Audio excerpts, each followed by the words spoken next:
Hakim mengetukkan palunya ke meja kayu gelap, dan suaranya terasa menusuk hingga ke tulangku, seperti gema dari tahun-tahun yang kujalani dalam keheningan. Disinilah aku, Eleanor Vance, 67 tahun, duduk di ruang sidang yang dingin ini, dengan tangan keriput menggenggam amplop kuning yang telah kusimpan selama 13 tahun. Jantungku berdebar kencang. Aku takut semua orang bisa mendengarnya. Di seberangku, putriku, Valerie, mengenakan setelan elegan dan pengacaranya yang berdasi merah, menunjuk-nunjukku seolah aku penjahat. Matanya menyala-nyala karena amarah yang tak ku mengerti, atau mungkin terlalu ku mengerti. Di sampingnya, pengacara Mark Sullivan memeriksa beberapa dokumen dengan percaya diri seperti seseorang yang yakin akan kebenaran di pihaknya. "Yang mulia," kata Valerie, suaranya gemetar namun tegas. "Ibu saya telah menahan anak-anak saya selama 13 tahun tanpa persetujuan saya. Ini merupakan penculikan. Saya tidak pernah mengizinkannya mengambil mereka." Kata-katanya menyengat seperti belati tajam. Penculikan. Kata-kata itu menusuk dada saya dan tertanam dalam di tempat saya, menyimpan semua rasa sakit keibuan saya. Aku menoleh ke belakang dan melihat ketiga cucuku. Arthur, 20 tahun, Emily, 18 tahun, dan Andrea, 16 tahun, duduk di baris ketiga. Wajah mereka pucat, bingung, seolah-olah mereka sedang menonton film yang tak mereka pahami.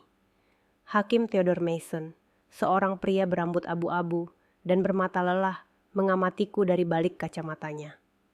"Nyonya Vance, apa yang ingin Anda katakan tentang tuduhan-tuduhan ini?" Jari-jariku meremas amplop itu.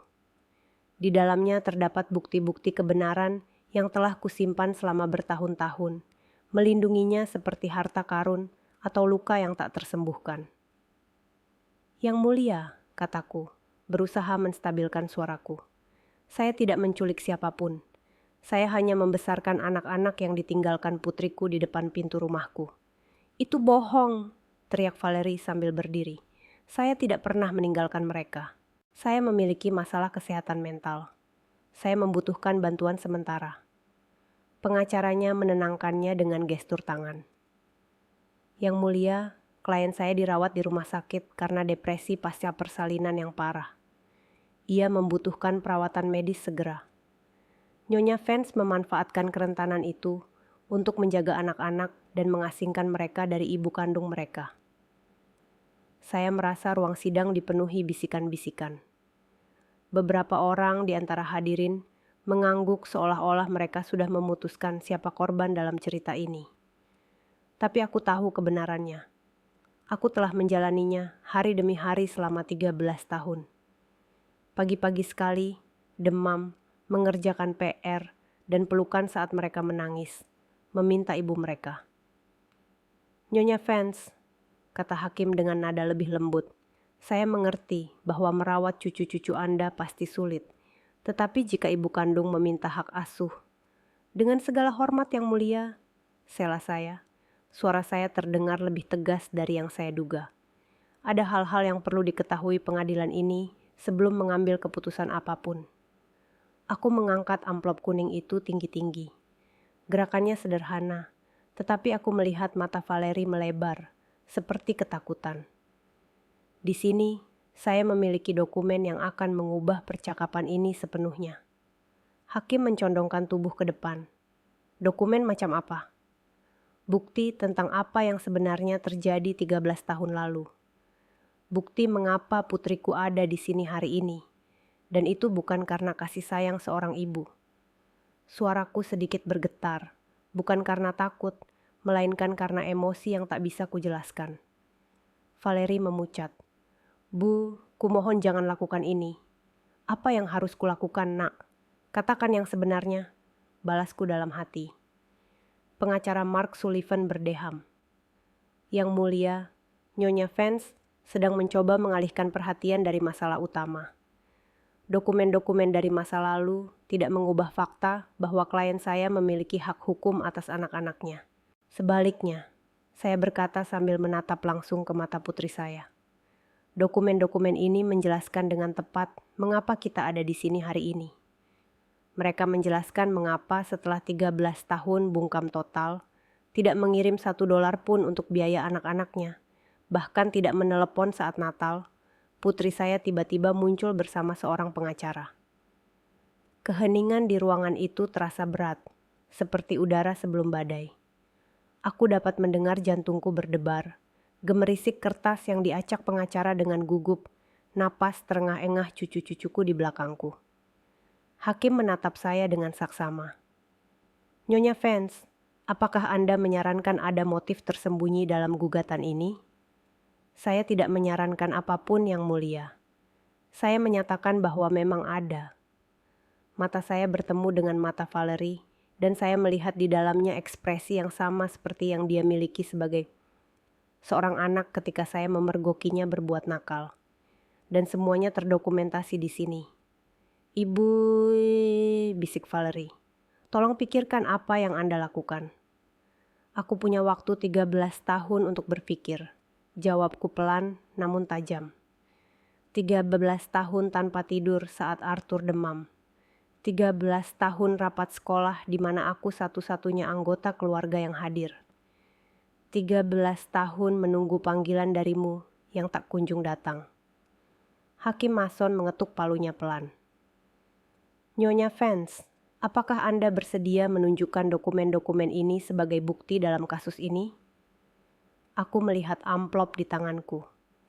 Di dalamnya terdapat surat-surat yang ditulis Valerie untukku, foto-foto yang kusimpan, kwitansi, dan sesuatu yang lain.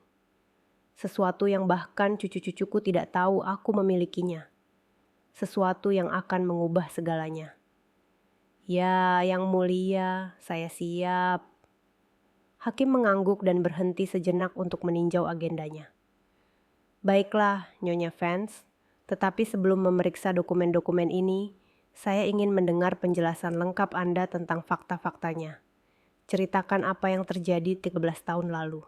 Aku memejamkan mata sejenak dan membayangkan kembali ke hari yang mengubah hidupku selamanya.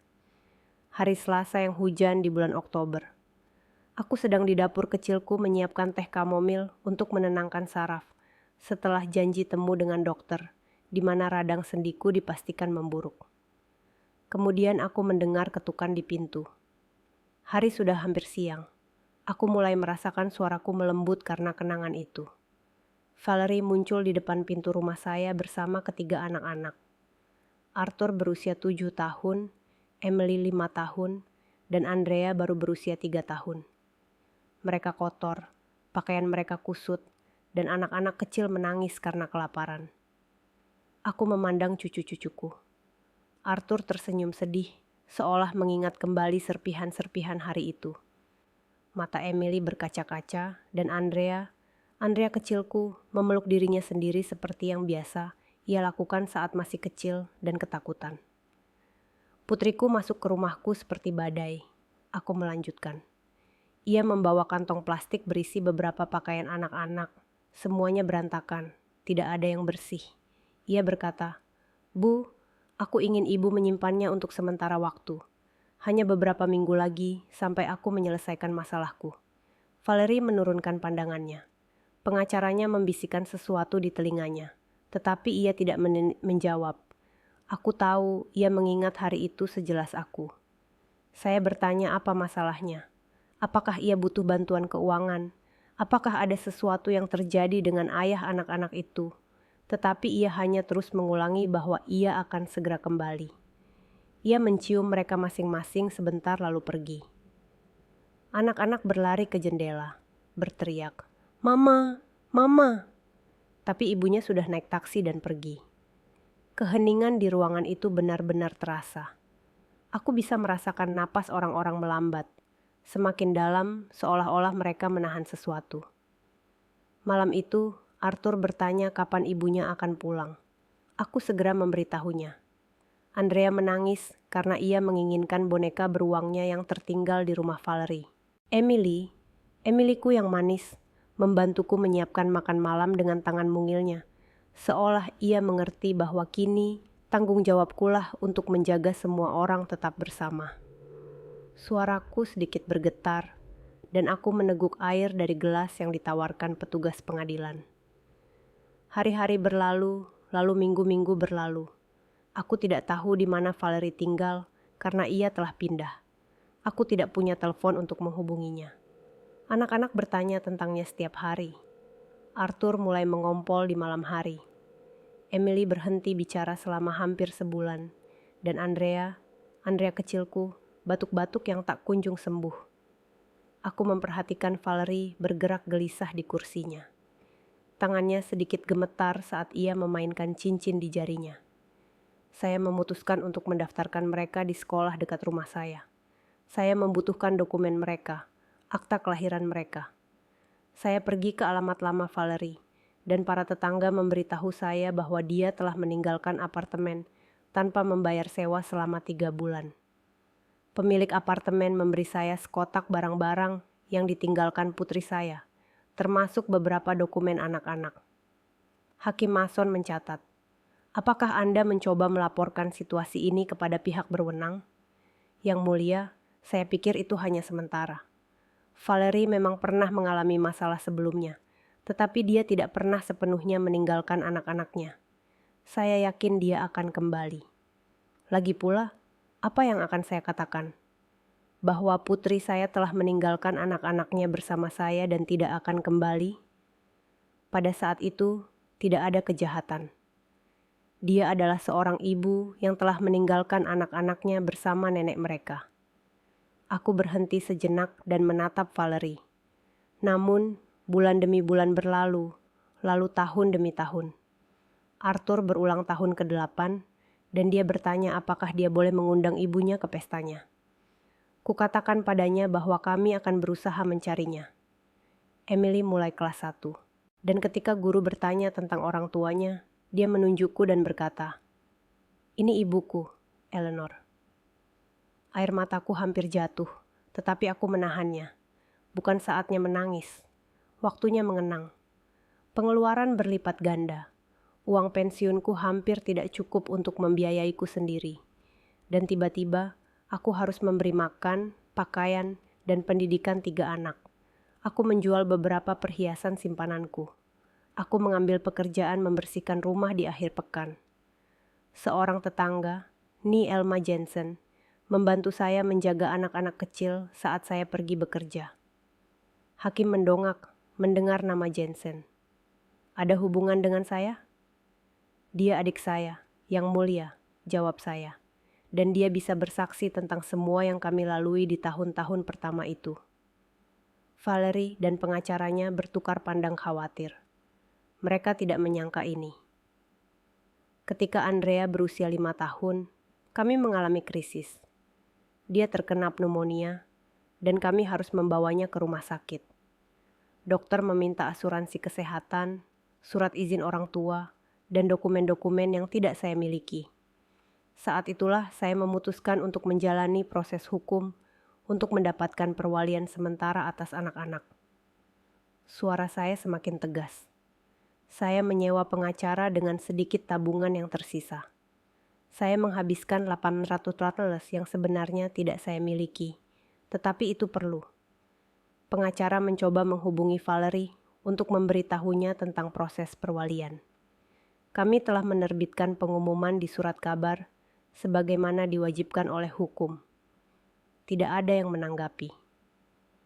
"Apakah Anda mendapatkan perwalian yang sah?" tanya hakim. "Ya, Yang Mulia. 10 tahun yang lalu, pengadilan ini memberi saya perwalian yang sah atas ketiga cucu saya. Saya memiliki semua dokumennya.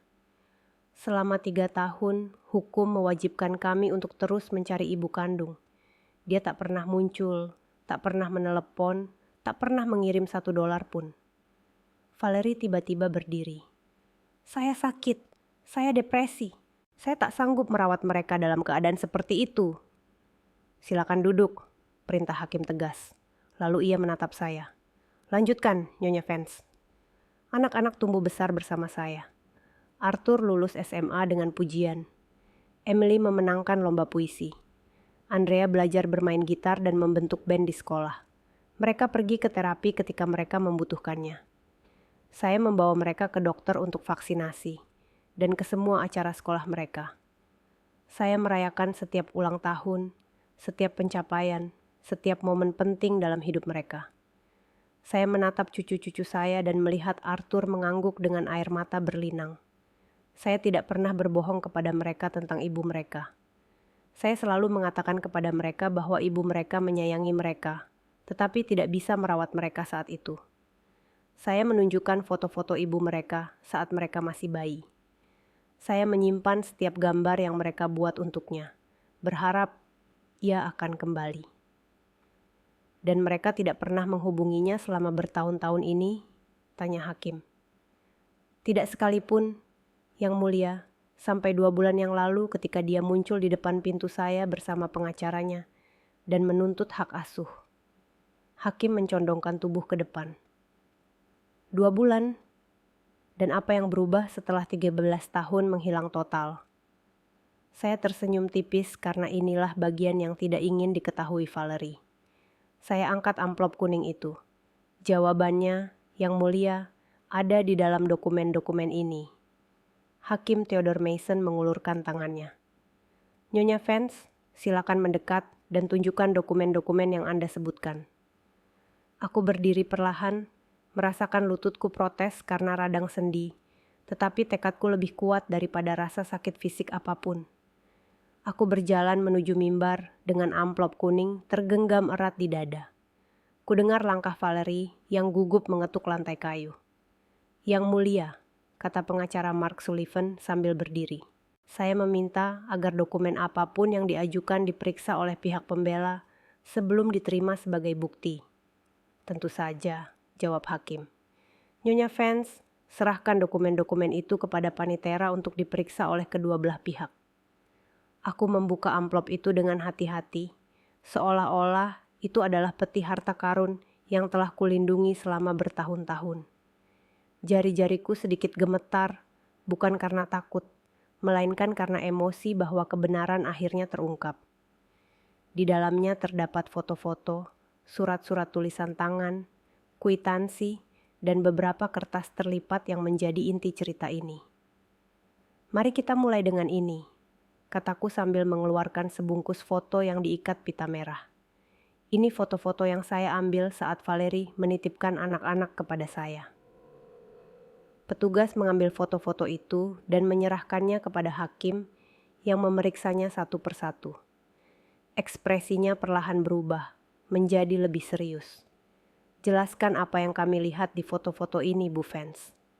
Foto pertama menunjukkan Arthur dengan pakaian kotor dan robek. Anda bisa melihat sepatunya berlubang di solnya. Foto kedua adalah Emily, yang wajahnya penuh bekas makanan kering dan rambutnya kusut.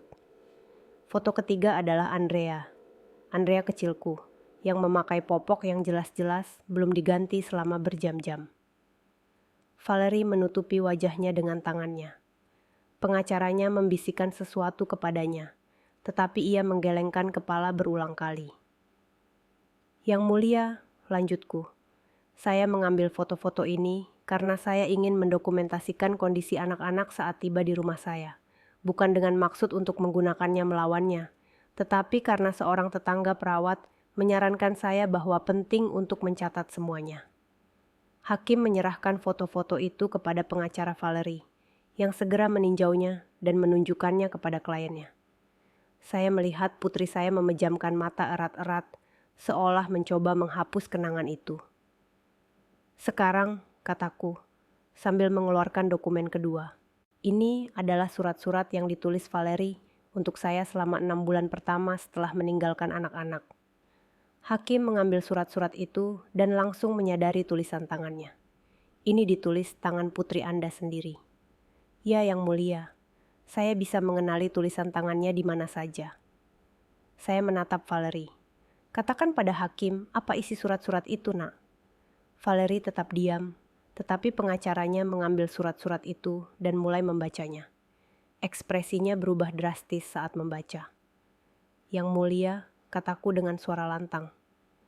Dalam surat pertama tertanggal 3 minggu setelah ia meninggalkan anak-anak, Valerie menulis kepada saya bahwa ia telah bertemu dengan seorang pria bernama Javier Dawson dan bahwa ia akan pindah bersamanya ke kota lain. Dia meminta saya untuk mengasuh anak-anak sedikit lebih lama karena pasangan barunya tidak menginginkan tanggung jawab keluarga langsung. Keheningan di ruangan itu begitu pekat hingga terdengar suara jarum jatuh. Semua mata tertuju pada Valerie yang mulai menangis dalam diam. Dalam surat kedua, saya melanjutkan. Dia memberitahu saya bahwa dia sedang mengandung anak Javier dan bahwa dia tidak bisa kembali untuk menjemput anak-anak karena Javier mengancam akan meninggalkannya jika dia membawa beban masa lalu ke dalam kehidupan baru mereka. "Hamil?" tanya hakim dengan heran. "Ya, Yang Mulia. Putri saya punya anak lagi dengan Javier Dawson, seorang anak laki-laki yang sekarang berusia 12 tahun dan tinggal bersama mereka, seorang anak yang bisa ia besarkan karena cocok untuk hubungan barunya." Arthur, Emily, dan Andrea bertukar pandang kaget dari tempat duduk mereka. Informasi ini baru bagi mereka. Saya tidak pernah memberitahu mereka bahwa mereka punya adik laki-laki karena saya tidak ingin menyakiti mereka lebih dari yang sudah ada. Di surat ketiga, suaraku semakin keras. Valerie memintaku menandatangani beberapa dokumen yang secara resmi melepaskan klaim apapun atas dirinya, agar ia bisa memulai hidup baru tanpa kerumitan hukum. Ia menawariku $500 untuk biaya yang telah kukeluarkan untuk anak-anaknya hingga saat itu. Pengacara Mark Sullivan tampak pucat. Informasi ini jelas bukan bagian dari versi yang diceritakan kliennya. "Dan kau menandatangani dokumen-dokumen itu?"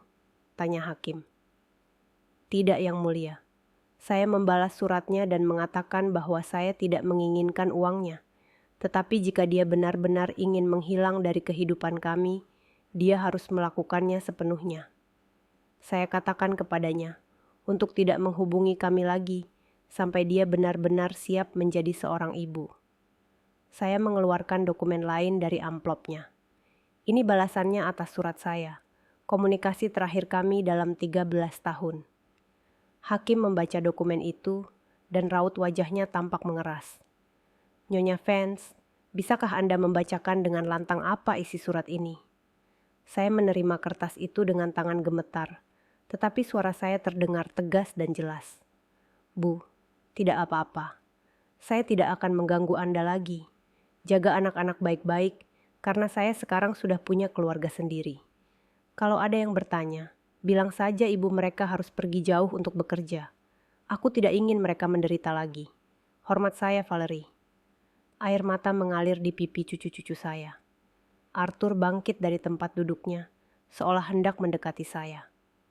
Tapi Emily menghentikannya, memegang lengannya. "Yang Mulia," kataku sambil menyimpan surat itu.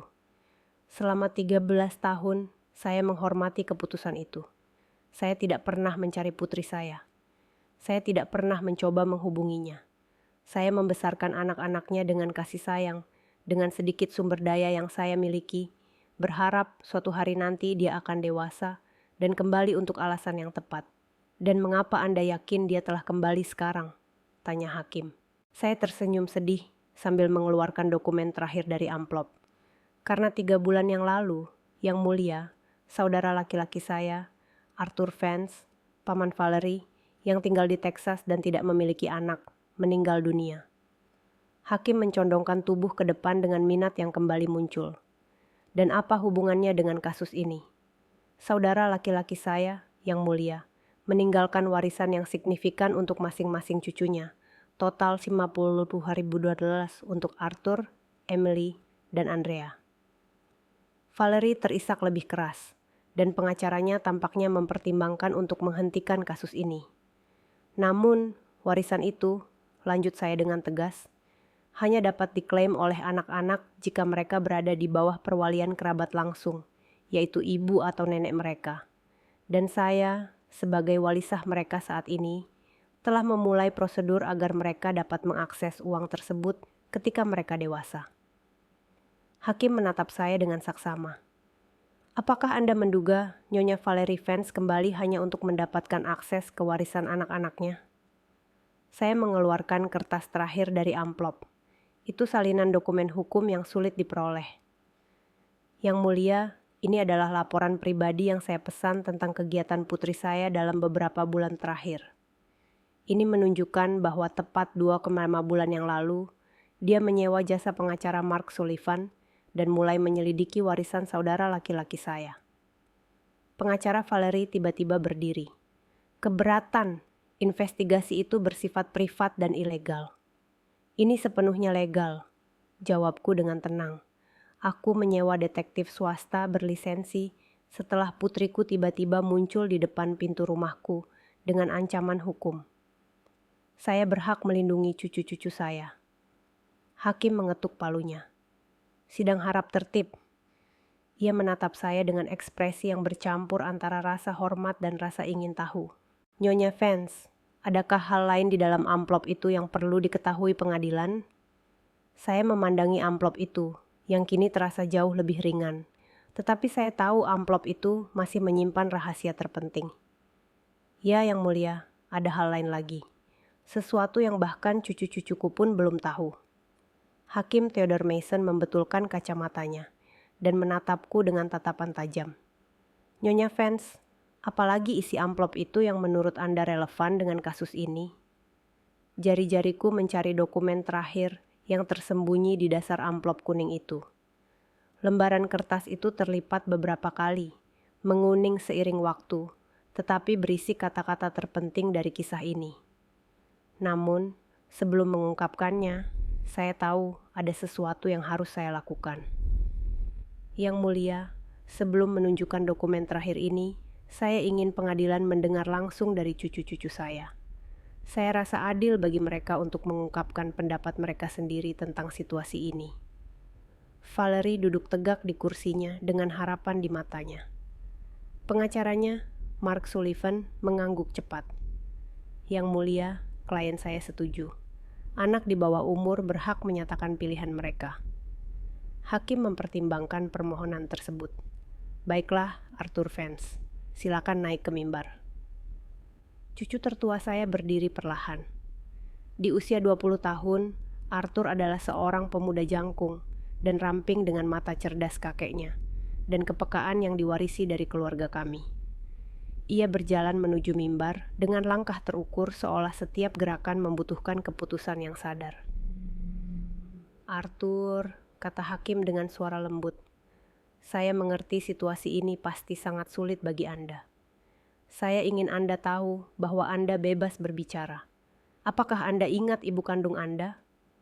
Arthur menelan ludah dan melirik Valerie sebentar sebelum menjawab. Ya, Yang Mulia, saya punya beberapa kenangan samar. Saya ingat ada banyak kekacauan di rumah. Saya ingat terkadang tidak ada makanan dan nenek saya, Eleanor, akan datang membawa tas belanjaan dari toko kelontong. Saya ingat hari ketika kami tiba di rumahnya, dan dia memandikan kami, memberi kami pakaian bersih, dan membuatkan kami sup ayam. Dan bagaimana perasaanmu tentang ketidakhadiran ibumu selama ini? Arthur memejamkan mata sejenak. Yang Mulia, untuk waktu yang lama, aku marah. Aku tidak mengerti mengapa ibuku tidak kembali. Teman-teman sekolahku punya orang tua yang menjemput mereka, yang pergi menonton pertandingan sepak bola mereka, yang membantu mereka mengerjakan PR. Saya punya nenek, Eleanor, yang bekerja 2 pekerjaan untuk menghidupi kami dan selalu hadir di pertemuan sekolah. Saya melihat Valerie menangis dalam diam, tetapi Arthur melanjutkan dengan kedewasaan yang menghancurkan hati saya. Ketika saya berusia 15 tahun, saya berhenti marah. Saya mengerti bahwa nenek saya telah mengorbankan ketenangan pikirannya, kesehatannya, dan tabungannya demi kami. Aku mengerti dia tidak punya kewajiban untuk membesarkan kami, tapi dia melakukannya karena dia mencintai kami. Dan sekarang ibu kandungmu telah kembali meminta hak asuh. Bagaimana perasaanmu? Arthur menatap Valerie tajam. Bu, kalau aku boleh memanggilmu begitu, aku senang mendengar kabarmu baik-baik saja. Aku senang mengetahui kau mampu mengatasi masalahmu. Tapi aku tak bisa berpura-pura 13 tahun ini tak pernah terjadi. Aku tak bisa berpura-pura tak merasakan sakitnya, mengetahui kau membentuk keluarga baru. sementara kita tumbuh besar sambil bertanya-tanya apa kesalahan kita. Keheningan menyelimuti ruangan itu. Valerie terisak lebih keras. "Kau ingin tinggal di mana, Arthur?" tanya hakim. "Yang mulia, aku sudah cukup umur. Secara hukum, saya bisa mengambil keputusan sendiri. Tetapi jika jawaban saya dapat membantu melindungi adik-adik perempuan saya, maka jawabannya sudah jelas. Saya ingin tinggal bersama nenek saya, Eleanor. Dialah yang membesarkan kami, yang mencintai kami tanpa syarat, yang tidak pernah meninggalkan kami." Arthur kembali ke tempat duduknya, dan hakim memanggil Emily. Cucu perempuan saya yang berusia 18 tahun berjalan menuju tribun dengan keanggunan yang selalu menjadi ciri khasnya. Tetapi saya bisa melihat ketegangan di bahunya. "Emily, kamu juga sudah cukup umur. Bagaimana pandanganmu tentang situasi ini?" Emily menarik napas dalam-dalam sebelum berbicara. "Yang mulia, saya memiliki beberapa ingatan yang lebih jelas daripada Arthur, karena saya sedikit lebih tua ketika kami tinggal bersama nenek saya. Saya ingat ibu kandung saya sering menangis. Saya ingat terkadang dia harus berbaring di tempat tidur sepanjang hari, dan kami harus mengurus diri sendiri." Valerie berteriak dari tempat duduknya. "Saya sakit. Saya mengalami depresi pasca persalinan." Hakim membungkamnya dengan tatapan tegas. "Biarkan wanita muda itu menyelesaikan ceritanya." Emily melanjutkan. "Saya mengerti ibu sakit, tetapi saya juga ingat hari ketika kami tiba di rumah nenek Eleanor. Untuk pertama kalinya setelah sekian lama, seseorang bertanya apakah kami sudah makan. Seseorang membacakan cerita sebelum tidur. Seseorang mengatakan semuanya akan baik-baik saja. Air mata mengalir di pipiku saat mendengarkan kata-kata cucuku. Nenek Eleanor membawa kami ke psikolog ketika kami bermimpi buruk. Beliau mendaftarkan kami dalam kegiatan ekstrakurikuler agar kami tidak merasa berbeda dari anak-anak lain. Ketika saya berusia 14 tahun dan didiagnosis menderita diabetes remaja, dia belajar tentang nutrisi, tentang pengukuran glukosa, tentang semua yang dia butuhkan untuk merawat saya." Hakim mencatat selagi Emily berbicara. "Dan mengenai tinggal bersama ibu kandung atau nenek Anda?" "Yang mulia, ibu kandung saya adalah orang asing bagi saya. Saya tahu dia darah daging saya, tetapi nenek saya Eleanor berbagi masa kecil, masa remaja, ketakutan, dan impian saya. Keputusannya mudah." Akhirnya, hakim memanggil Andrea, cucu perempuan bungsu saya, 16 tahun, mendekati mimbar dengan tekad yang selalu menjadi ciri khasnya. Dia paling mirip secara fisik dengan saya, tetapi dia memiliki jiwa pemberontak yang mengingatkan saya pada Valerie di masa mudanya. "Andrea, Anda masih di bawah umur, tetapi pendapat Anda sangat penting bagi pengadilan. Apa yang Anda ingat tentang kehidupan Anda sebelum tinggal bersama nenek Anda?" Andrea menatap Valerie dengan ekspresi yang tak bisa saya pahami. "Yang mulia, saya masih sangat kecil, tetapi saya ingat banyak hal. Saya ingat merasa lapar. Saya ingat menangis dan tidak ada yang datang. Aku ingat aroma rumah tempat kami tinggal. Aroma kesedihan dan ditinggalkan." Valerie tertunduk seolah kata-kata putri bungsunya adalah pukulan fisik. "Tapi aku juga ingat," lanjut Andrea, "hari pertama di rumah nenek Eleanor. Aku ingat dia memandikanku dengan air hangat dan memakaikanku piyama bersih yang berbau pelembut pakaian. Saya ingat dia membuatkan saya susu hangat dengan madu sebelum tidur dan menyanyikan lagu pengantar tidur untuk saya." "Apakah Anda ingin mengenal ibu kandung Anda lebih baik?" tanya hakim. Andrea berpikir sejenak. "Yang mulia, saya tidak akan berbohong. Saya penasaran ingin bertemu dengan wanita yang memberi saya kehidupan, tetapi saya juga takut. Takut dia akan pergi lagi. Takut janjinya seperti yang dia buat 13 tahun yang lalu. Dan di mana Anda merasa paling aman?" "Dengan nenek saya, Eleanor, yang mulia. Beliau tidak pernah mengecewakan saya, tidak pernah berbohong kepada saya. Ketika saya bertanya mengapa ibu saya pergi, beliau tidak mengarang cerita indah. Beliau mengatakan yang sebenarnya, bahwa terkadang orang dewasa membuat keputusan yang sulit, dan beliau cukup mencintai saya untuk tetap tinggal." Andrea kembali ke tempat duduknya, dan hakim kembali menyapa saya. Nyonya Vance, cucu-cucu Anda telah menyatakan pilihan mereka dengan sangat jelas.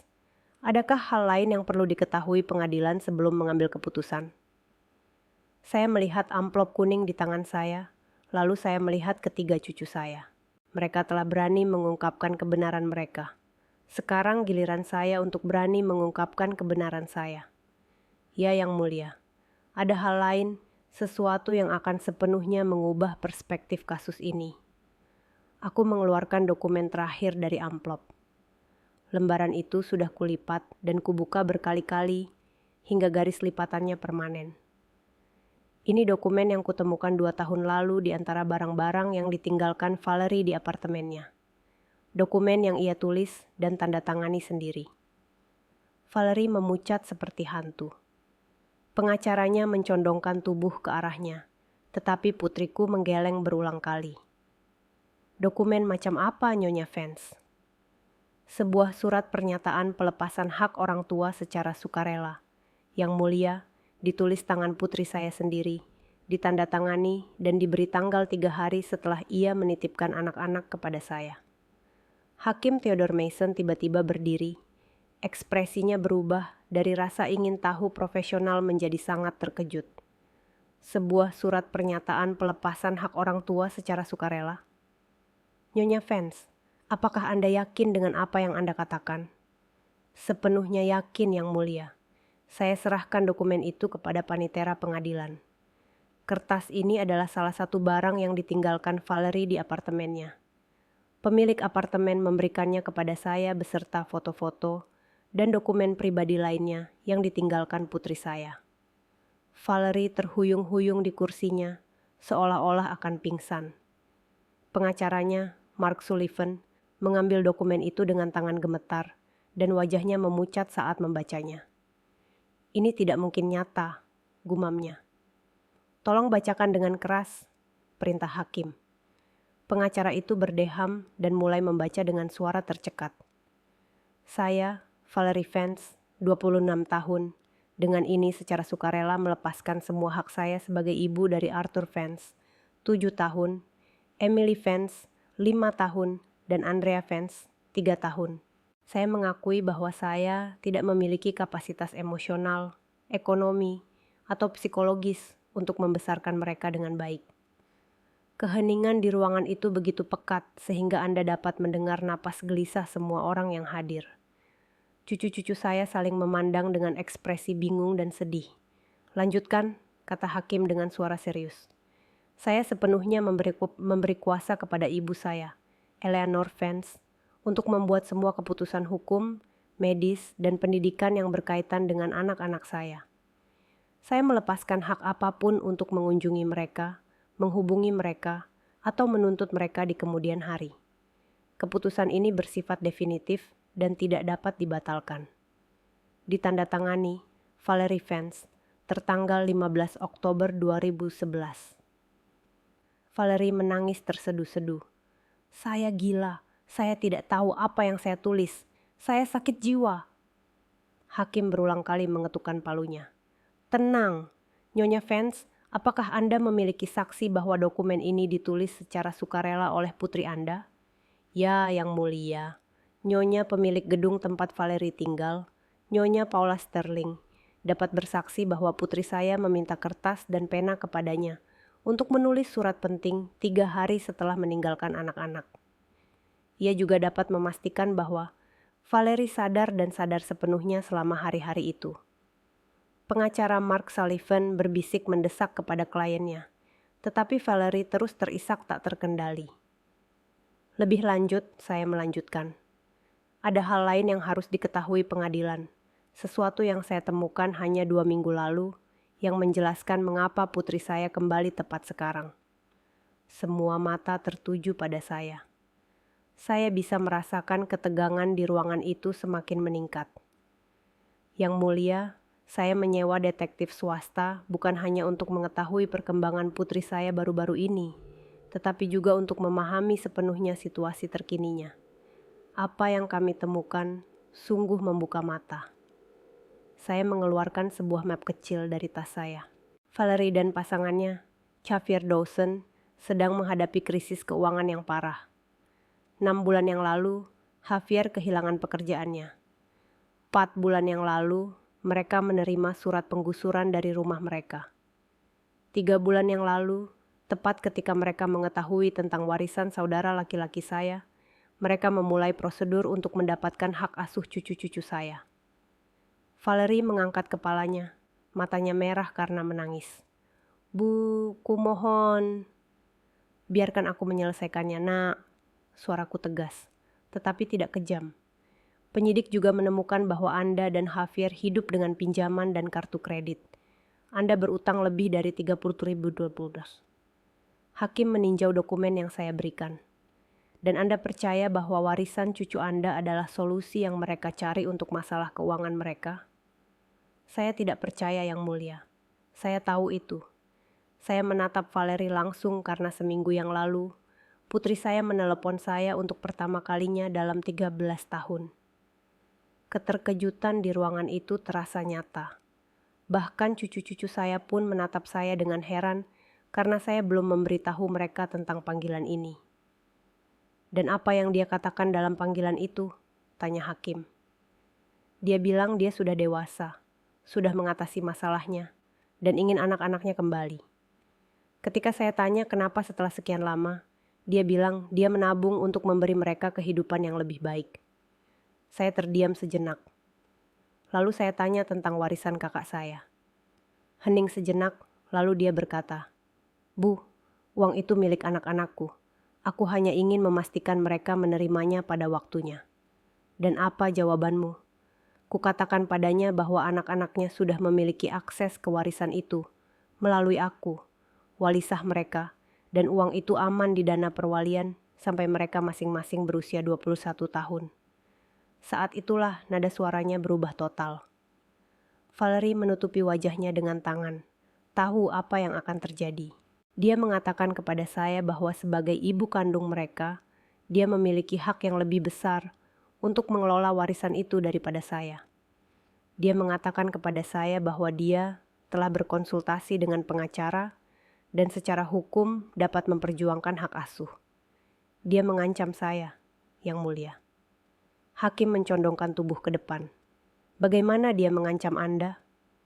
"Dia mengatakan kepada saya bahwa jika saya tidak secara sukarela mengalihkan hak asuh dan kendali atas warisan, dia akan menuduh saya melakukan penculikan. Dia bilang dia punya saksi yang bisa bersaksi bahwa aku sengaja menjauhkan anak-anak darinya. Dia bilang hakim akan selalu memihak ibu kandung daripada nenek." Arthur tiba-tiba berdiri dari tempat duduknya. "Nenek, kenapa nenek tidak bilang kalau dia mengancam nenek?" "Karena aku tidak ingin kalian khawatir lebih dari yang seharusnya," jawabku lembut. "Dan karena aku tahu kebenaran akan terungkap di waktu yang tepat." Hakim mengetukkan palunya. "Anak muda, silakan duduk." Lalu dia menatapku. "Nyonya Vance, apakah Anda punya rekaman percakapan telepon itu?" "Tidak, Yang Mulia, tapi saya punya rekaman yang lebih baik." Saya tersenyum tipis. Setelah panggilan itu, putri saya mengirimi saya beberapa pesan teks yang isinya mengulangi ancamannya. Pesan-pesan itu tersimpan di ponsel saya dan sudah saya cetak untuk pengadilan. Aku mengeluarkan cetakan pesan dan menyerahkannya kepada petugas. Hakim membacanya dalam diam, raut wajahnya semakin serius setiap kali ada pesan. "Bisakah kau membacakan beberapa pesan ini untuk pengadilan?" tanya hakim. Aku mengambil cetakan pesan itu dan membacanya dengan suara yang jelas. Pesan dari 18 Juli. "Bu, pikirkan baik-baik. Saya ibu kandungnya dan hakim manapun akan memihak saya. Jangan membuat ini lebih sulit dari yang seharusnya." Saya melanjutkan. Pesan dari 20 Juli. "Saya sudah bicara dengan pengacara saya. Dia bilang apa yang Anda lakukan bisa dianggap penculikan orang tua. Anda bisa dipenjara." Dan pesan terakhir, suara saya semakin tegas. Dari 22 Juli. "Bu, kalau ibu memberiku hak asuh secara sukarela, kita bisa mencapai kesepakatan soal warisan. 50-90. Ibu dapat setengahnya karena telah merawat mereka. Aku dapat setengahnya karena aku ibu mereka. Tapi kalau ibu memaksaku ke pengadilan, aku akan mendapatkan semuanya. Hakim meletakkan dokumen-dokumen itu di mejanya dan menatap Valerie. Nyonya Vance, apakah ibu mengonfirmasi bahwa ibu yang mengirim pesan-pesan ini? Valerie terisak, tak mampu berkata sepatah kata pun. Pengacaranya tampak benar-benar kalah. Yang mulia, kataku lembut. Saya ingin menegaskan bahwa saya tidak ingin membalas dendam terhadap putri saya. Saya mengerti bahwa dia pernah mengalami masa-masa sulit di masa kecilnya. Saya mengerti bahwa menjadi ibu di usia muda dan masalah kesehatan mental dapat menyebabkan keputusan yang sulit. Saya menatap Valerie dengan sedih, tetapi juga dengan tekad.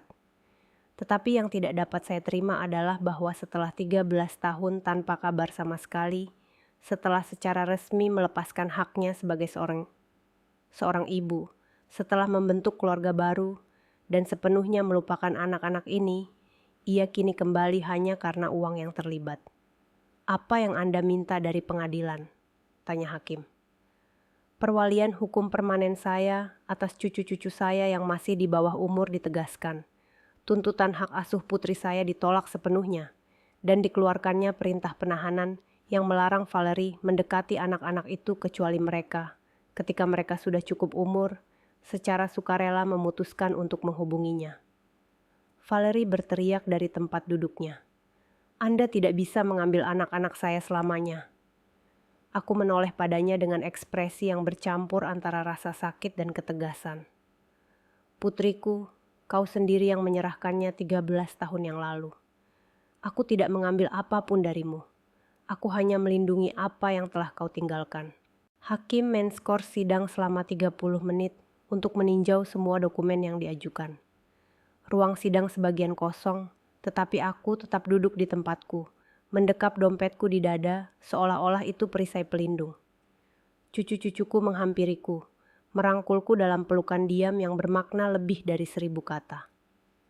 Nenek, bisik Andrea. Kenapa nenek tak pernah memberitahu kami bahwa ia telah menyerahkan kami secara tertulis? Karena aku ingin kau punya kesempatan untuk membentuk pendapatmu sendiri tentang ibumu saat kau sudah cukup dewasa untuk mengerti. Jawabku sambil mengelus rambutnya. Aku tak ingin kau tumbuh besar dengan kebencian di hatimu. Arthur meremas tanganku. Tapi kau berbohong kepada kami selama bertahun-tahun ketika kau bilang mungkin dia akan kembali. Aku tidak berbohong sayangku. Selalu ada kemungkinan dia akan dewasa dan kembali untuk alasan yang tepat. Aku berpegang teguh pada harapan itu untuk waktu yang lama. Aku melihat ke arah Valerie yang duduk bersama pengacaranya yang berbisik-bisik putus asa. Tapi ketika dia meneleponku seminggu yang lalu, aku langsung tahu dia tidak kembali untukmu. Dia kembali untuk mengambil uang. Emily duduk di sebelahku. Apa yang akan terjadi sekarang, Nek? Aku tidak tahu, anakku. Tapi aku tahu kita telah mengatakan yang sebenarnya dan hanya itu yang bisa kita lakukan. Saat waktu istirahat sidang, aku memperhatikan Valerie perlahan mendekati kami. Pengacaranya mencoba menghentikannya, tetapi ia mengabaikannya. Ia berjalan ragu-ragu, seolah setiap langkah kakinya adalah gunung yang harus didaki. Bu, katanya dengan suara parau. Bisakah kita bicara empat mata? Ia memulai, dan suaranya bergetar seperti ketika ia masih kecil dan telah melakukan kesalahan. Aku tahu, aku telah membuat kesalahan besar, tetapi aku telah berubah. Aku benar-benar telah berubah. Apa kau sudah berubah, Valerie? Atau kau hanya butuh uang? Pertanyaanku lugas, tapi tidak kejam. Setelah bertahun-tahun, aku berhak atas kejujuran yang brutal. Ia menurunkan pandangannya. Keduanya benar. Ya, aku butuh uang, tapi aku juga merindukan anak-anakku selama ini. Kau merindukan mereka? Suaraku sedikit meninggi. Valerie, kau punya 13 tahun untuk merindukan mereka. 13 tahun untuk menelepon, menulis, mengirim kartu pos saat Natal. 13 tahun untuk menanyakan kabar mereka. Apakah mereka butuh sesuatu? Apakah mereka mengingatmu? Aku takut, bisiknya. Aku takut mereka akan membenciku karena meninggalkan mereka. Lalu kenapa sekarang? Mengapa setelah 13 tahun ketakutan, kau tiba-tiba punya keberanian untuk memperjuangkan mereka di pengadilan? Valerie bersandar di jendela, seolah membutuhkan dukungan fisik untuk melanjutkan percakapan. Karena Javier bilang kalau aku tidak berusaha mendapatkan kembali anak-anakku dan warisan mereka, dia akan meninggalkanku. Dia bilang dia tidak bisa tinggal bersama perempuan yang sudah memberikan $50.000 aku. Kejujuran pengakuannya yang brutal itu membuatku terkejut. Sesaat aku melihat gadis yang dulu ketakutan, terjebak di antara keputusan-keputusan yang mustahil. Kalau begitu, kamu sama sekali tidak berubah, kataku dengan sedih. 13 tahun yang lalu, kamu membuat keputusan berdasarkan tuntutan seorang pria. Hari ini, kamu di sini untuk alasan yang sama. Tidak sesederhana itu. Suaranya meninggi, tetapi ia segera melihat sekeliling untuk memastikan tidak ada yang mendengar kami. Bu, ibu tidak mengerti tekanan yang kualami. Javier telah mendukungku selama ini. Tanpanya, aku tak punya apa-apa. Aku tak punya pekerjaan. Aku tak punya rumah sendiri. Aku tak punya tabungan. Lalu bagaimana dengan anakmu yang satu lagi? Anak yang bisa kau besarkan karena itu menguntungkan hubungan kalian? Valerie terhuyung-huyung seolah aku menamparnya. Paul berbeda. Dia lahir dalam pernikahanku dengan Javier. Dia bagian dari rencana kami. Arthur, Emily, dan Andrea juga anak-anakmu. Valerie, mereka juga pantas mendapatkan cinta tanpa syarat. Tapi aku tak bisa memberikannya pada mereka. Ia meledak, air mata mengalir di wajahnya. Aku masih kecil saat aku memilikinya. Aku tak tahu bagaimana menjadi seorang ibu. Setiap kali Arthur menangis, aku juga menangis. Setiap kali Emily mimpi buruk, aku mengalami serangan panik. Aku tak mampu mengatasinya. Untuk pertama kalinya dalam percakapan ini, aku merasakan sedikit rasa iba untuk putriku. Lalu kenapa ibu tidak meminta bantuanku saat itu? Kenapa ibu tidak datang dan berkata, "Bu, aku tak bisa melakukan ini sendirian. Karena aku takut ibu akan menghakimiku. Aku takut ibu akan menganggapku ibu yang buruk." Valerie, suaraku melembut. Aku pasti akan membantumu. Kita pasti akan menemukan cara untuk membesarkan mereka bersama. Tapi kau memilih untuk melarikan diri. Kau memilih untuk meninggalkan mereka sepenuhnya. Aku tahu, isaknya. Aku tahu. Dan aku telah hidup dengan rasa bersalah itu selama bertahun-tahun. Tapi Bu, sekarang aku bisa menawarkan mereka sesuatu yang lebih baik. Dengan warisan ini, aku bisa memberi mereka kehidupan yang tak pernah bisa kuberikan sebelumnya. Dengan warisan ini, Valerie, apa kau mendengarkanku? Ini bukan soal uang. Ini soal 13 tahun kepergianmu. Ini soal kau menulis surat pernyataan pelepasan hak asuh. Ini soal kau membentuk keluarga baru dan melupakan mereka sepenuhnya. Valerie menegakkan tubuh, dan sesaat aku melihat secercah tekad yang menjadi ciri khasnya saat masih muda. Bu, secara hukum, aku masih ibu kandung mereka. Dokumen yang kutulis itu tidak diaktakan, tidak dipresentasikan di hadapan hakim. Secara teknis, dokumen itu tidak memiliki validitas hukum penuh. Dan begitulah, Valerie yang sebenarnya muncul kembali, penuh perhitungan dan manipulatif. Jadi, ini bukan tentang mendapatkan kembali anak-anakmu. Ini tentang memenangkan gugatan hukum untuk mendapatkan uang itu. Ini tentang dua hal, tegasnya. Bu, kita bisa sepakat. Aku akan menjaga anak-anak, tapi ibu boleh mengunjungi mereka kapanpun ibu mau. Kita bisa berbagi tanggung jawab membesarkan mereka, dan soal warisan. Kita bisa membaginya secara adil. Kau sudah menghabiskan uang untuk mereka selama bertahun-tahun. Wajar saja kau menerima kompensasi. Kompensasi? Kata-kata itu keluar dari mulutku seperti racun. Valerie, apa kau pikir aku membesarkan anak-anakmu dengan harapan imbalan finansial? Apa kau pikir aku membawa mereka ke dokter saat mereka demam karena aku berharap ada yang membayarku? Apa kau pikir aku begadang semalaman saat mereka mimpi buruk karena aku berharap mendapat imbalan? Berhenti saja. Valerie menutup telinganya seperti anak kecil yang tak mau mendengar kebenaran.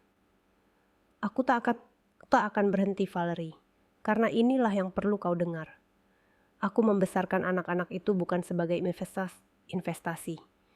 Aku membesarkan mereka karena aku menyayangi mereka. Karena mereka adalah darah dagingku. Karena ketika kau meninggalkan mereka, seseorang harus menyayangi mereka tanpa syarat. Valerie menurunkan tangannya dan menatapku dengan ekspresi yang sudah lama tak kulihat. Ekspresi yang sama seperti saat remaja dulu, ketika ia menyadari telah melakukan kesalahan serius. "Bung," katanya dengan suara yang sangat pelan. "Apa yang harus kulakukan agar ibu memaafkanku?" Pertanyaan itu mengejutkanku. Bertahun-tahun aku membayangkan momen ini. Aku memikirkan apa yang akan kukatakan padanya jika ia meminta maaf. Tapi sekarang setelah aku di sini, kata-kata itu tak mudah terucap. Valerie, memaafkan bukanlah sesuatu yang bisa dinegosiasikan. Bukan sesuatu yang kau dapatkan sebagai imbalan atas perbuatan baik. Bukan, memaafkan adalah sesuatu yang kau berikan karena kau memilih untuk membebaskan diri dari rasa dendam. Jadi, maukah kau memaafkanku? Aku menatap putriku, perempuan berusia 39 tahun yang masih mencari restu ibunya. Dan aku merasakan campuran kompleks antara cinta, kekecewaan, kesedihan, dan harapan. Aku memaafkanmu karena menjadi anak yang ketakutan dan tak tahu bagaimana menjadi seorang ibu. Aku memaafkanmu karena membuat keputusan yang nekat saat kau merasa kewalahan. Aku memaafkanmu karena melarikan diri saat tanggung jawab terasa terlalu berat. Valerie tersenyum penuh harap, tetapi aku melanjutkan. Tapi aku tak bisa memaafkanmu karena kembali hanya karena uang. Aku tak bisa memaafkanmu karena mengancamku dengan penjara demi mendapatkan keinginanmu. Dan aku tak bisa membiarkanmu menyakiti anak-anak itu lagi. Senyum itu lenyap dari wajahnya. Jadi, tak ada yang bisa kulakukan? Ya, ada yang bisa kau lakukan. Jawabku tegas.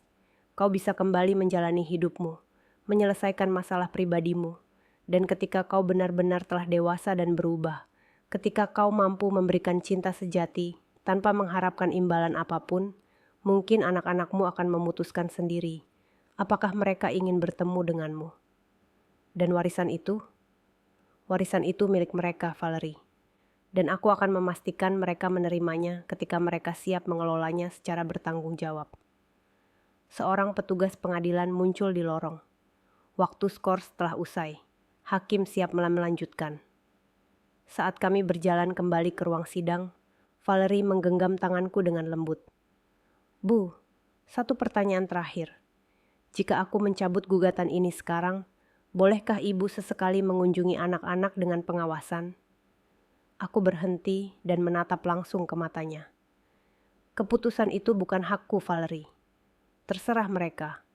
Jika mereka ingin bertemu denganmu, aku akan menghormati keputusan mereka, tapi aku tidak akan memaksa mereka." Kami memasuki ruang sidang tempat hakim menunggu kami, dan aku tahu bahwa beberapa menit ke depan akan menentukan masa depan keluargaku. Hakim Theodore Mason duduk di kursi hakim, dan ruang sidang kembali dipenuhi perhatian yang nyata. Valerie dan pengacaranya, Mark Sullivan, kembali ke meja mereka, tetapi saya bisa merasakan ada sesuatu yang berubah pada posturnya. Ia tampak lebih bungkuk, lebih kecil, seolah-olah percakapan di lorong telah menguras seluruh energi perjuangannya. "Hadirin sekalian," hakim memulai dengan suara serius. "Saya telah meninjau semua dokumen yang diajukan, dan harus saya katakan bahwa kasus ini mengandung unsur-unsur yang sangat mengganggu, lebih dari sekadar sengketa hak asuh." Ia menatap tajam ke arah Valerie. "Nyonya Vance, setelah memeriksa surat pernyataan penolakan hak asuh yang ditulis tangan Anda sendiri, pesan teks berisi ancaman terhadap ibu Anda, dan riwayat penelantaran yang terdokumentasi selama 13 tahun, saya punya beberapa pertanyaan serius untuk Anda." Valerie berdiri dengan gemetar, bersandar di meja untuk menjaga keseimbangan dirinya. "Apakah Anda mengonfirmasi bahwa Anda secara sukarela menulis surat pencabutan hak orang tua tertanggal 15 Oktober 2011. Yang mulia, pengacara Mark Sullivan turun tangan. Klien saya sedang mengalami krisis kesehatan mental yang parah saat itu. Ia tidak dapat dimintai pertanggungjawaban atas keputusan yang diambil dalam situasi tersebut. Pengacara Sullivan, jawab hakim dengan nada tegas. Saya telah meninjau laporan medis yang Anda ajukan sebagai bukti depresi klien Anda. Dokumen-dokumen tersebut menunjukkan bahwa ia telah keluar dari perawatan psikiatris 2 bulan sebelum menulis surat penolakan tersebut. Menurut catatan medis, dokternya menyatakan bahwa ia stabil secara mental dan tidak membahayakan dirinya sendiri maupun orang lain. Valerie terhuyung-huyung dan pengacaranya membantunya duduk. Lebih lanjut, hakim melanjutkan. Saya telah memeriksa catatan publik dan menemukan bahwa Nyonya Valerie Vance menikah secara sah dengan Tuan Javier Dawson pada tanggal 20 Desember 2011. Hanya 2 bulan setelah menulis surat penolakan hak orang tua. Bisakah Anda menjelaskan bagaimana seseorang yang secara mental tidak mampu membuat keputusan tentang anak-anaknya dapat secara bersamaan membuat keputusan hukum untuk menikah? Keheningan di ruang sidang benar-benar terasa. Saya bisa mendengar jantung saya berdebar-debar menunggu jawaban putri saya. Yang mulia, kata Valerie dengan suara parau. Saya hanya ingin memulai dari awal. Saya pikir ini akan lebih baik untuk semua orang. Lebih baik untuk semua orang atau lebih baik untuk Anda? Pertanyaan hakim itu lugas dan tajam. Valerie menangis terseduh-seduh dan tidak bisa menjawab. Hakim melanjutkan. Nyonya Vance, saya juga telah meninjau catatan sekolah putra Anda, Paul, yang lahir tahun 2012. Dokumen-dokumen tersebut menunjukkan bahwa Anda telah menjadi ibu yang hadir dan aktif dalam pendidikannya. Anda telah menghadiri pertemuan orang tua, acara sekolah, dan memelihara rumah tangga yang stabil untuknya selama 11 tahun.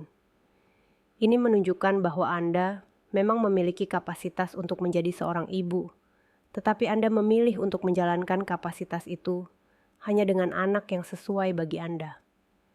Setiap kata dari hakim bagaikan palu yang menghantam peti mati harapan Valerie. Saya melihatnya terduduk lemas di kursinya, benar-benar tak berdaya. Tapi yang paling memprihatinkan, kata hakim sambil mengangkat pesan teks tercetak itu, adalah ancaman-ancaman eksplisit yang Anda buat kepada ibu Anda. Mengancam dengan tuduhan palsu penculikan tidak hanya tercela secara moral, tetapi juga merupakan pemerasan, sebuah kejahatan serius. Pengacara Mark Sullivan berdiri dengan putus asa. Yang mulia, saya meminta waktu istirahat untuk berkonsultasi dengan klien saya tentang kemungkinan pencabutan gugatan. Pengacara Sullivan, jawab hakim dengan tegas. Menurut bukti yang diajukan, terutama ancaman pemerasan, saya memiliki kewajiban hukum untuk merujuk kasus ini ke kantor kejaksaan distrik guna mengevaluasi apakah tuntutan pidana harus diajukan terhadap klien Anda. Valerie berteriak dari tempat duduknya. Tidak, kumohon, aku hanya ingin anak-anakku kembali. Nyonya Vance, kata hakim dengan suara tegas. Anda tidak ingin anak-anak Anda kembali. Anda ingin mendapatkan kembali uang warisan. Buktinya sangat jelas. Ia menoleh ke arahku. Nyonya Eleanor Vance, apakah Anda ingin mengajukan tuntutan pemerasan terhadap putri Anda? Pertanyaan itu mengejutkanku. Selama berminggu-minggu, aku membayangkan momen ini, tetapi aku tak pernah berpikir, aku harus memutuskan apakah akan memenjarakan putriku sendiri. Aku menatap Valerie, yang menatapku dengan tatapan memohon. Lalu aku menatap cucu-cucuku yang menunggu jawabanku dengan ekspresi tegang. Akhirnya, saya merenung dan menemukan jawaban yang bahkan mengejutkan saya sendiri. Yang mulia, saya tidak ingin menuntut putri saya secara pidana. Valerie menghela napas lega, tetapi saya melanjutkan. Namun, saya meminta perintah penahanan yang melarangnya menghubungi cucu-cucu saya atau saya sendiri selama minimal 5 tahun, kecuali melalui perwakilan hukum dan dengan persetujuan pengadilan ini sebelumnya. Hakim mengangguk. Permintaan itu tampaknya masuk akal. Ada lagi Nyonya Vance? Ya, yang mulia, Saya meminta agar dicatat secara publik bahwa Nyonya Valerie Vance secara sukarela melepaskan semua hak asuh atas Arthur, Emily, dan Andrea Vance pada tanggal 15 Oktober 2011, dan agar setiap upaya di masa mendatang untuk mengklaim hak asuh atau hak atas anak-anak di bawah umur ini dianggap sembrono dan tidak beralasan secara hukum. Baiklah, kata hakim sambil mencatat di dokumennya. Valerie berdiri, tubuhnya sempoyongan. Bu, tolong jangan lakukan ini. Jangan ambil anak-anakku dariku selamanya. Aku menoleh padanya, dan untuk pertama kalinya dalam seluruh persidangan ini, suaraku terdengar lembut namun tegas. Valerie, aku tidak mengambil apapun darimu. Kau telah melepaskan mereka 13 tahun yang lalu. Kau yang menulis surat pengunduran diri itu. Kau memilih untuk membentuk keluarga baru dan melupakan mereka. Aku hanya melindungi apa yang kau tinggalkan. Tapi mereka anak-anakku, isaknya. Tidak, jawabku tegas. Mereka memang anak-anakmu, tapi akulah yang membesarkan mereka. Akulah yang mencintai mereka tanpa syarat. Akulah yang mengorbankan ketenangan pikiranku, kesehatanku, dan uangku untuk memberi mereka rumah yang layak. Arthur bangkit dari tempat duduknya di galeri. Yang mulia, bolehkah saya mengatakan sesuatu? Hakim mengangguk. Silakan mendekat. Cucu saya berjalan ke mimbar dengan bermartabat layaknya seorang pria dewasa, meskipun saya melihat di matanya kepedihan masa kecilnya. Yang mulia, saya ingin mencatat dengan jelas bahwa saya dan saudara perempuan saya tidak menganggap Valerie Vance sebagai ibu kami. Dialah wanita yang memberi kita kehidupan, tetapi ibu kita adalah Eleanor Vance, wanita yang membesarkan kita, mendidik kita, mencintai kita, dan tak pernah meninggalkan kita. Ia menoleh ke Valerie. Dan aku ingin kau tahu, Valerie, jika kau benar-benar berubah di masa depan, jika kau bisa menawarkan cinta sejati tanpa mengharapkan imbalan apapun, jika kau bisa membuktikan bahwa kau telah benar-benar dewasa, maka mungkin kita akan mempertimbangkan untuk mengenalmu sebagai pribadi. Tapi kau takkan pernah menjadi ibu kami. Gelar itu telah diraih oleh nenek Eleanor. Valerie terisak tak terkendali, tetapi Arthur belum selesai. Dan soal warisan paman Arthur, aku ingin kau tahu bahwa ketika kita berusia 21 tahun dan bisa bebas mengelola uang itu, sebagian akan diberikan kepada nenek Eleanor karena beliau pantas mendapatkan imbalan atas semua pengorbanan yang telah beliau lakukan untuk kita. Emily dan Andrea bangkit dari tempat duduk mereka dan bergabung dengan saudara laki-laki mereka di depan mimbar. Aku juga ingin mengatakan sesuatu, kata Emily dengan suara jelas. Valerie, aku tidak membencimu, tapi aku juga tidak mengenalmu. Bagiku, kau orang asing yang berbagi sebagian DNA-nya denganku. Keluargaku yang sebenarnya ada di sini, nenekku Eleanor dan saudara-saudaraku. Andrea, si bungsu, menatap tajam ke mata Valerie.